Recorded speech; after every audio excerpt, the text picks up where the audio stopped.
Mirando a renovação tomando lugar em diferentes departamentos, aí chega turno para a guarda de polícia San Nicolás também há visita de mandatário em questão. Essa aqui para a mira Kiko está indo bom e Kiko por melhorar na guarda de polícia de San Nicolás.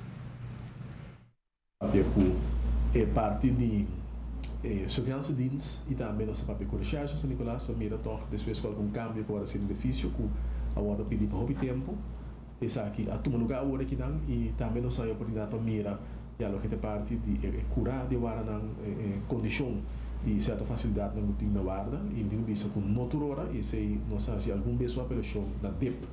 em caso que não passa cumprir com a responsabilidade que não tem não nota cumprir com ele de momento ele não sai nos obrigado a buscar oferta se a outra companhia não primeira como nós está cumprir mas sobretudo trata de pertenência do governo e lo que porque porque al final toda propriedade do governo vai manter em condição mais adequada possível, não somente para o trabalhador, mas também para o de belasting, tem direito a essa propriedade de comunidade tem direito também para sua propriedade vai manter na ordem. Que nesse também tem questão que não é atenção, que pensa assim,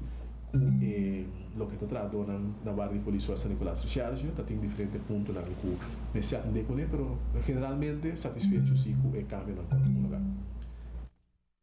Seguimos monitorear a situação para a cena por segurar um corpo policial que trabalha optimal de um estabelecimento adequado.